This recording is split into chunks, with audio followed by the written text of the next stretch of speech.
That's Yeah, it was great. Thanks for asking me. You're welcome. Say bye. Bye. Bye. Thank you, Lori. Have a good day. Hello, we are currently live on Facebook for all of those joining us for the conversation with our medical simulationists. Welcome, or if you're joining us from the great conversation earlier this week or just from 12 to 12:45 with Lori, welcome back. So my name is Taylor Slocum. I'm one of the career counselors here, and I want to introduce Christina Davis and Stephanie Burgess. They are both medical simulationists with Grant Medical Center on their learning team. And first off, really quick shout out for them because they coordinated all the different professionals throughout the week. So they are amazing. They've been amazing partners to us. So we're really grateful to work with them. I think the first time I ever met you both, you were making toes for podiatry students or residents. So it's just medical simulation is such a really, it's just a very cool, interesting part of healthcare that I think a lot of students don't know about. So I'm really excited to have you both talk about what you do and what you love about what you do and share a little bit of information with our students today. But if you wouldn't mind introducing yourselves and kind of your roles, that would be perfect. I'm Christina Davis. I've been with Ohio Health Learning for 8 years, and I am 21 years from the veterinary field. Prior to this, I'm going to try I'm very passionate about this, so I'm going to try to go first so that I know that Stephanie has to go, so I can minimize the amount of sunshine I'm going to share on this job. But 21 years from veterinary field, 8 years here. I'm a simulationist. We are with Ohio Health Learning, but we run the education center here at Grant. So I'm Stephanie Burgess. I have a different background on how I got to simulation, but I've been overall with Ohio Health Simulation for about 3 years now. So after high school, I went and got my bachelor's degree in theater, actually. And while I was in theater, I switched to radio and television with plans to go on to ESPN and become a producer with that. So after college, I had the opportunity to work at an internship with Walt Disney World through the Disney College program. You guys should definitely check that out. After that, I had an epiphany that it's not what I wanted to do. So I came home, started rethinking through things, and actually went to Columbus State for nursing, got into the nursing program, found out that wasn't for me, switched to EMS, and I ended up with my paramedic license. From there, I worked in private EMS in Columbus for about 2 to 3 years. And then after that, I got a job at Children's working in the orthopedic department. And one day I was looking at jobs there, came across this job that was a simulation tech. And I was like, well, what's this? And I started reading, and it was like, this job was just designed for me. You know, it took my theater degree, it took my medic, and it was still also a challenge too. And it was only part-time. So that led me to Ohio Health for another part-time. And ultimately I got full-time with Ohio Health. So here I am.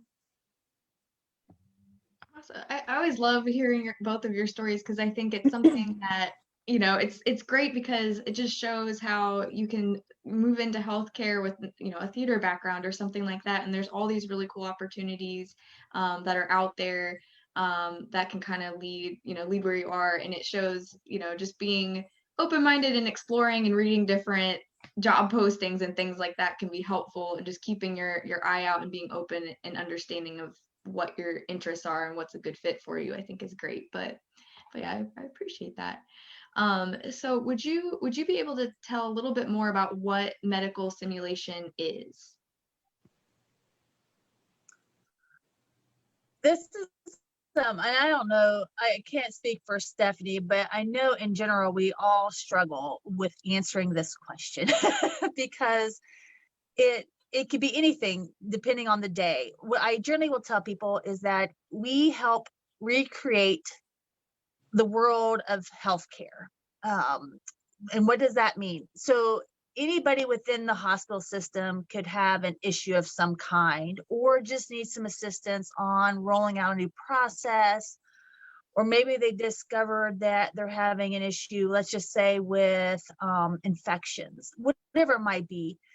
They're like the content experts, but they don't know what to do with that training component of it, because what we've learned is that a lot of people learn a bit better by doing, right? Not everyone does well with sitting in a classroom setting.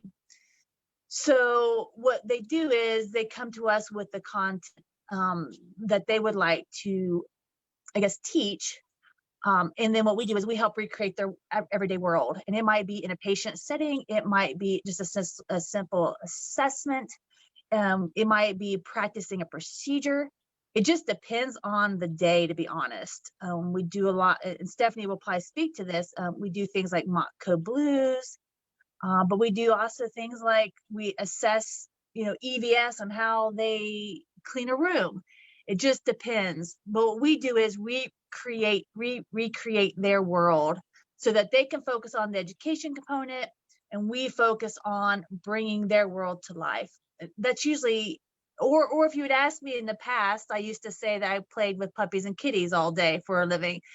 When I first got hired, my director said, well, now you can tell everybody you play with dolls and makeup because of the mannequins, and we moulage them. So it's hard to describe. It just depends, but we recreate the world, and I'll let Stephanie kind of give her spiel on how she presents it to people. I definitely agree with what Christy said, but I would definitely also add that I like to tell some people that I am a wedding planner for medical education, because we also do things like skills days for departments where they have to get several hundred people checked off on these competencies every year. And so we help to execute it the same way a wedding planner would for your wedding day.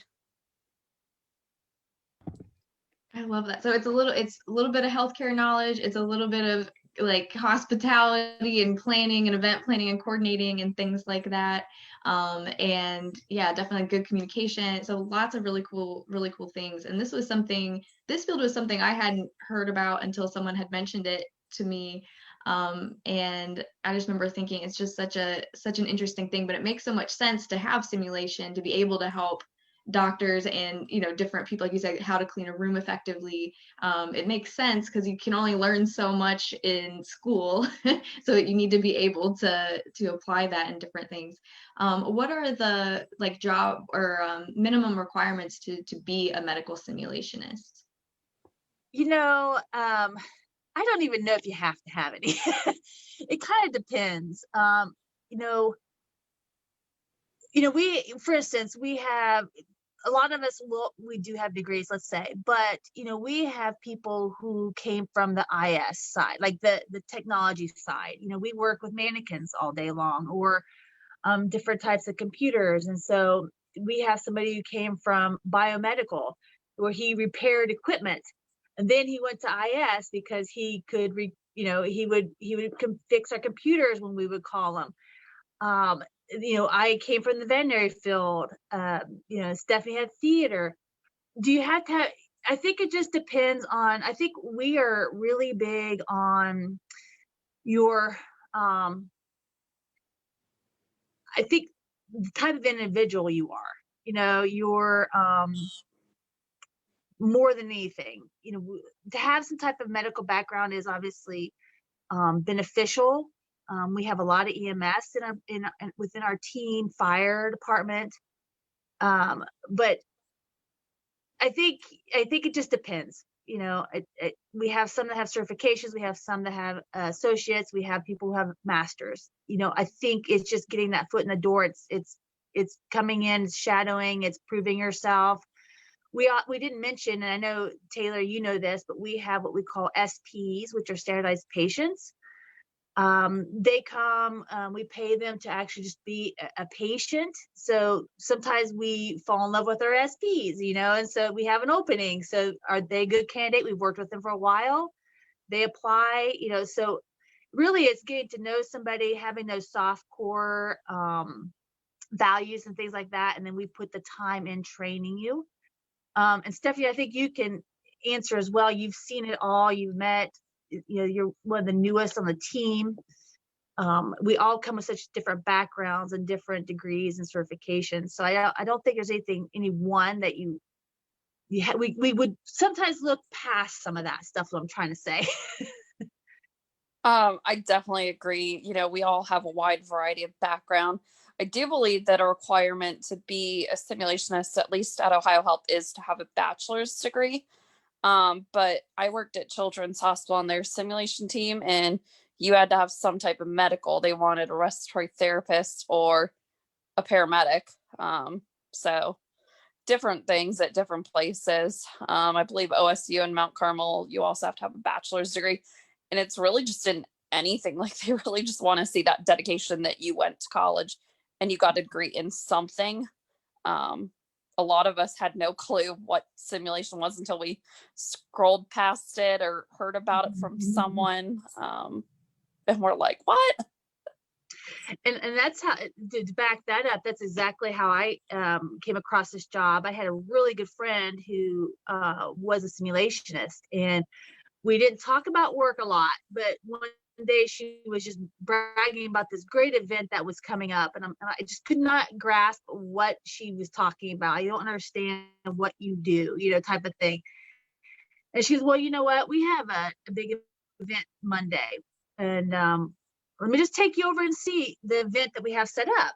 And so I walked into the walls of Riverside Simulation Center, and it's just like, oh, it's like the bells and whistles of technology, and it was just the center is beautiful there anyway. And I'm just like, I have to work here. So I'm like, what do I have to do? And so it's just like jumping through those hoops. It was putting the work in. And, for like Stephanie, she was contingent initially, like she said. But when she was here, it's like the working interview, right? So she was here for a while. We loved her. So when there was an opening, it was pretty logical that we would hire her. So there's that. Yeah, that's really helpful. So it's not necessarily like one thing. It sounds like just kind of read the job descriptions, see what is a good, like what you have, what's a good fit, how you can fit into that. And I know you mentioned the SPs and kind of getting into an acting role potentially to kind of work in medical simulation. Are there other, like, any tips or good skill building things that might help a student stand out? Like resume wise, if you were like reading a resume, is there something that they could be doing now that would kind of stand out to you on a resume? I'm gonna let Stephanie actually answer this, because I'm kind of an integrity and intent kind of person. So when I look at a resume, I don't look at it the same. The capability and result component of it for me is different. Like, if you are that individual that I would love to work with, I'd be more apt to want to hire you, right? But in general, somebody who would like to hire somebody with capability and results, which I'm gonna let Stephanie answer, can give you maybe some hints on that. I would think that we are always kind of looking for someone who is computer savvy. We operate these $80,000 mannequins that always seem to have some technical issue in the middle of a simulation, and you have to be quick on your feet to figure out what's wrong with it. So some kind of IS background is always helpful. Theater is always a good one, because sometimes we have to fill in as a patient if an SP calls off or we can't get one. With COVID, we're kind of limited. So personally, I think a lot of us have had to play a patient. Having some type of medical background helps as well, because we work in hospitals. So knowing what they mean when they say something medical, you're not having to constantly look it up. Absolutely. So it's definitely, again, like that blend of different skill sets. And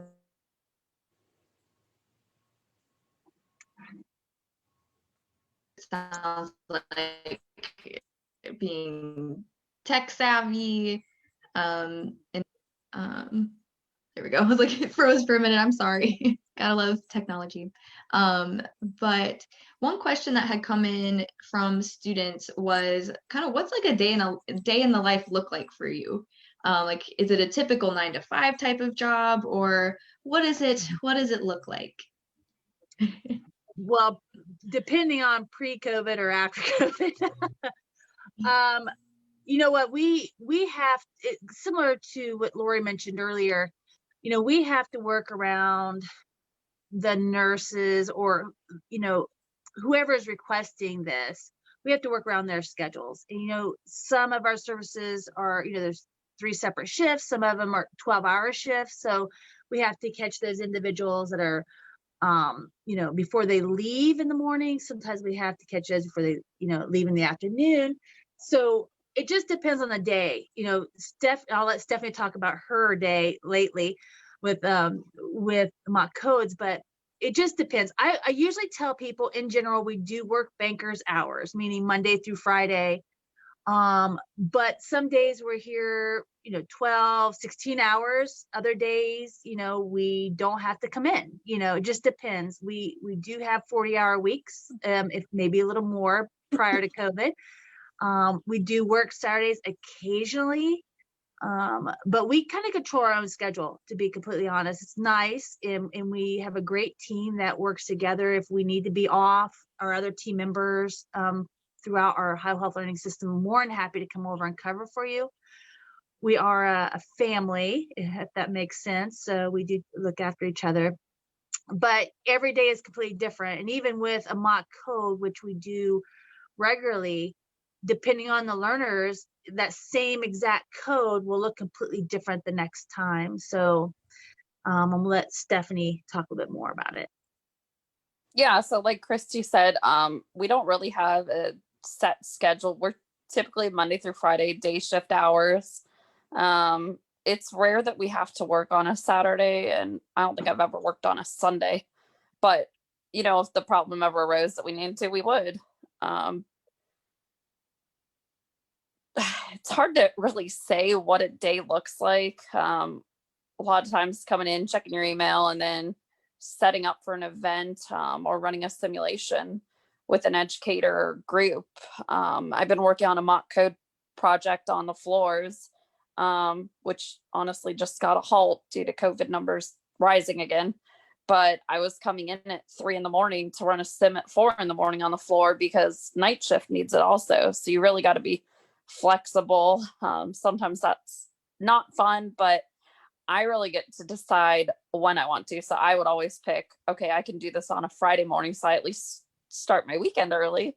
But our educators are great. They're very flexible as long as we're willing to work with them as well. Very cool. So it's not a traditional 9 to 5er. It's a little bit different every day. So it sounds like definitely being flexible and adaptable are definitely skills that would be needed and required to be a successful simulationist. And one of the questions, yeah. I was going to say, Taylor, one thing that we should really stress is that this is a type of job that you can be a list maker, you can be a check off kind of person. But one of the things that you have to let go of with this job is that you can't hold true to those tasks. Or even the planning component, because I will tell you, we always have the plan A, right?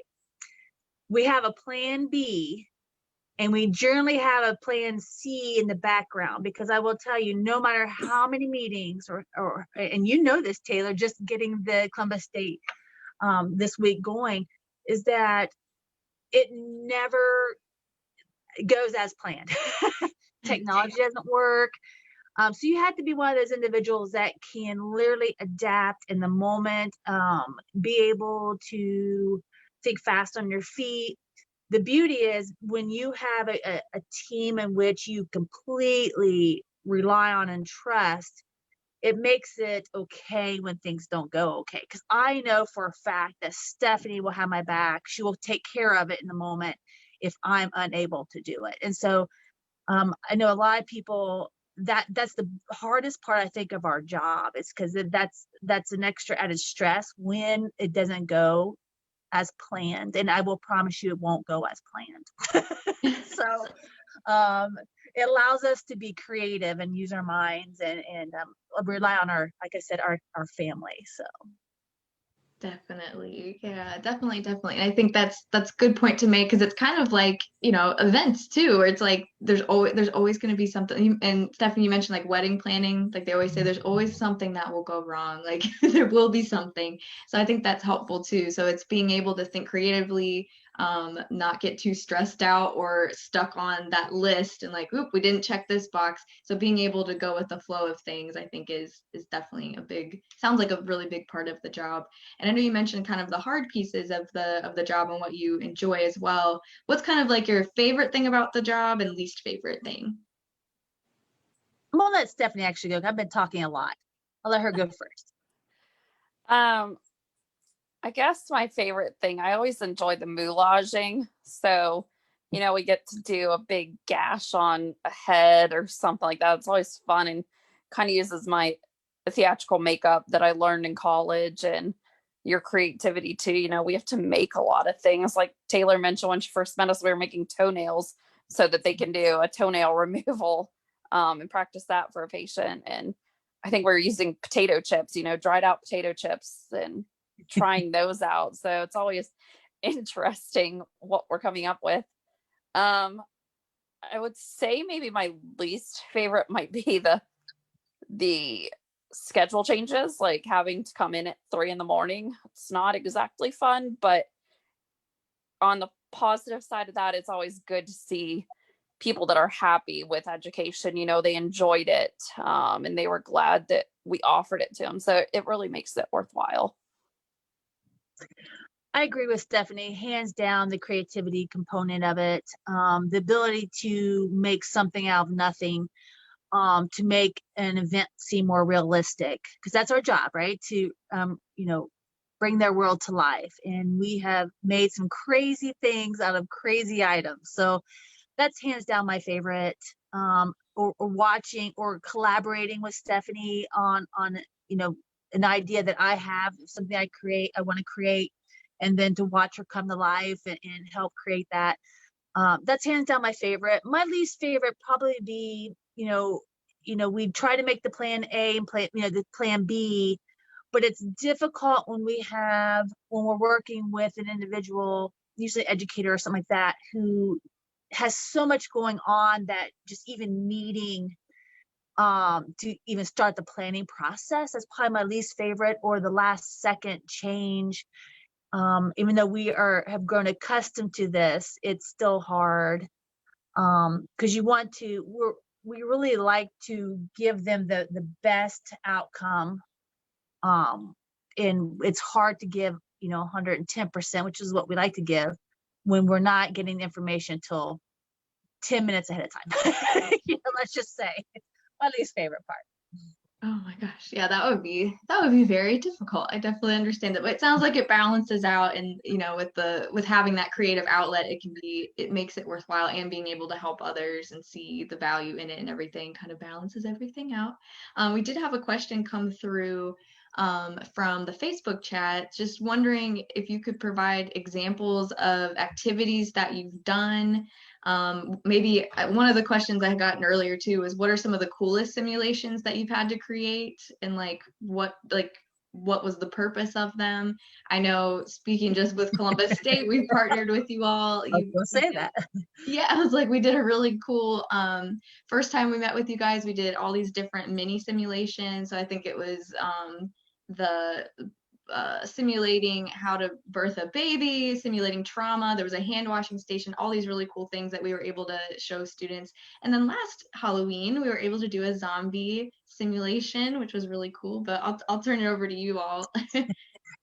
I'm not gonna say my favorite. The event that I'm most proud of is that I helped. We were the lead simulation team to help the SANE program, and SANE is the sexual assault group. So when somebody is sexually assaulted, it's kind of a tough situation to talk about here, but when what was brought to our attention was that when these patients would come in, you have to be SANE certified in order to be the nurse for a patient. And there was such a small pool of nurses that could do this. And so some of these patients were waiting excessive of like 5 hours just to be seen because these individuals had to be called in. So that was it's a horrible situation. So what we did was we were able to sit down and understand, okay, what is part of the process? There's a checklist, right, that they have to do. And so we were able to sit down and look at that checklist and help them come up with a smoother transition. We were also able to allow these nurses to come in and actually, we had actors that were willing to be a victim, if that makes sense. So they were able to, they have to have contact hours before they're turned loose to actually assess a patient on their own. And they were not getting them. We had nurses that would take 1.5 years to get us to have enough contact hours to be turned loose to actually be able to assess these patients. We were able to give them contact hours with actors who came in as a assault victim, and for them to be able to practice on 3 different types of cases that were actors and get that check off. So we were able, after it did take 1 year or so to get this process down, but it went from a patient waiting 5 hours to a patient maybe waiting 1 hour to be seen. And that's huge for somebody who has witnessed, had to go through this. And so that is the proudest moment was when those statistics came out that they were able to be seen, and we make that much of an impact on the patient, because most of our job is training associates. So yes, that does eventually impact the patients, but that was something that we were able to do that was almost immediate good and positive impact for the patients. So that's I'm most proud of that. I agree with Christy. We all seem to have that thing that we're the most passionate about. We have done some pretty awesome things. Taylor mentioned that we did a zombie escape room for Columbus State. So that was a lot of fun trying to pull that together and think of all the clues and stuff. We've done a couple of escape rooms because those are, the latest and greatest. We've done Disaster Day with the OU medical students where we get to moulage up live patients, and then they have to get them out of, say, a fake burning building that's filled with smoke and triage them. So those med students get to see what's happening before they would get to the hospital, so they have a better understanding when they're working in the emergency departments. I would say what I'm most passionate about is the mock code project that I'm currently working on the floors.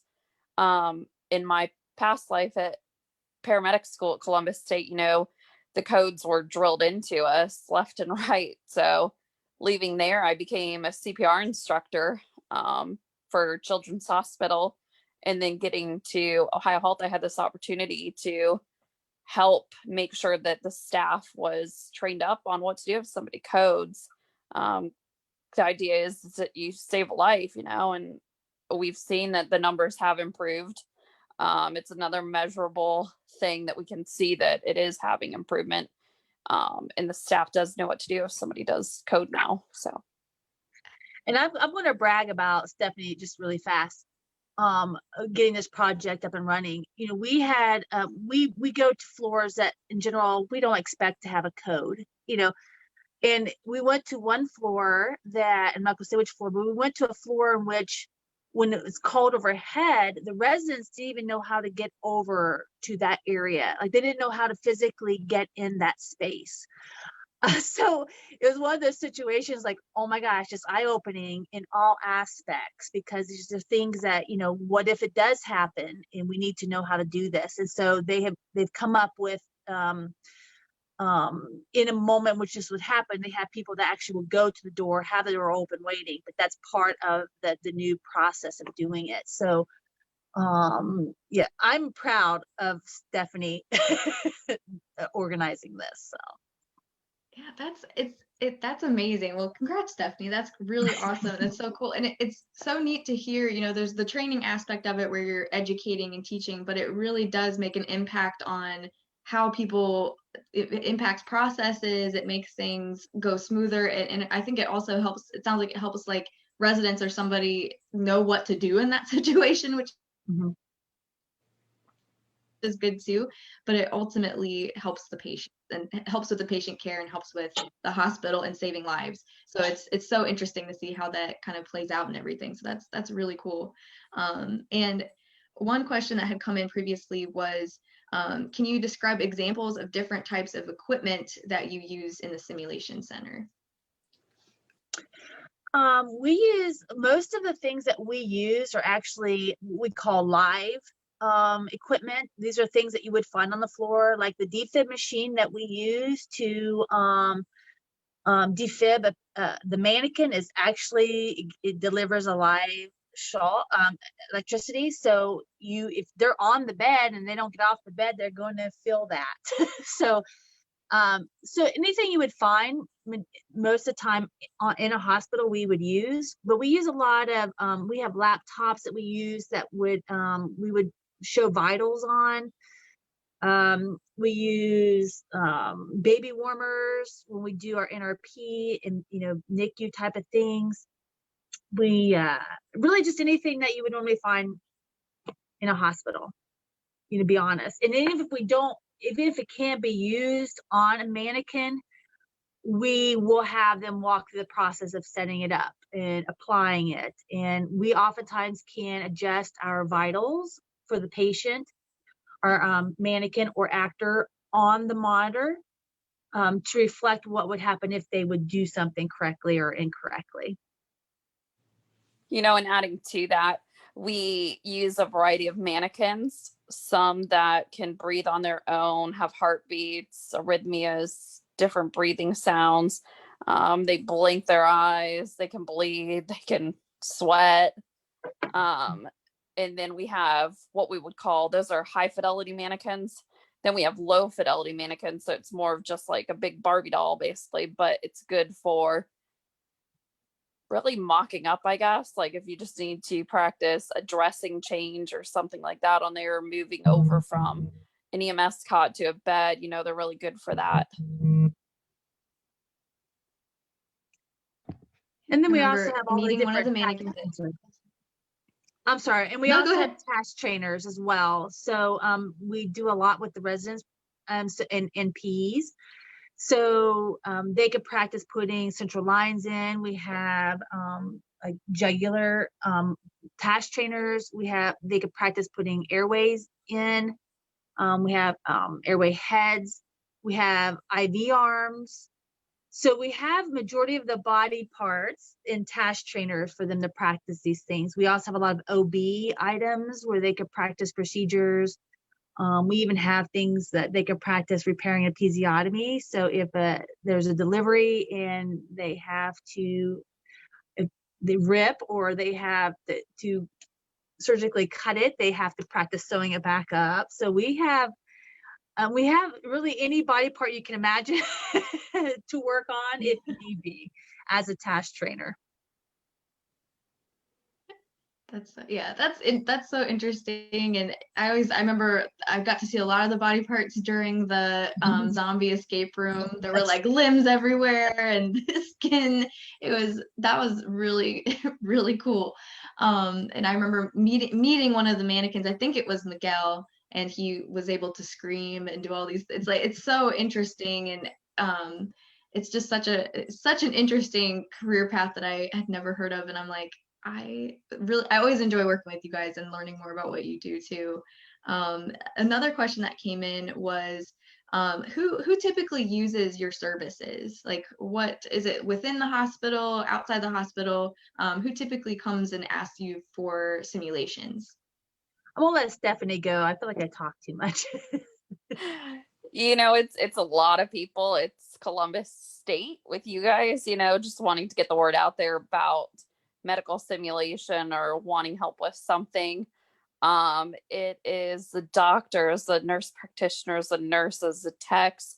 it's EMS, it's COSI. You know, we do a hands-on day with COSI, just showing kids like how to do CPR on a mannequin, how to make fake skin and moulage, you know, just really what is in the medical field and getting their hands on with that. It's helping out with med students, and it's really everything. Mm. Absolutely. And we always enjoy working with you all and coming up with new ideas. I always love working with you guys because you're so creative and have a lot of fun ideas. And just I think to wrap up here, and then feel free if anyone watching has more questions or anything, feel free to submit them. But one question to kind of wrap up is, you know, what's the best piece of career advice that maybe you ever received that you would want to pass along to some Columbus State students? A loaded question. You know, I'm just going to say that I say this probably more than somebody mentioned it to me. And it was because of something I was doing. And so ever since then, I generally say that, and I know, Taylor, you've even heard me say this, is shine your light.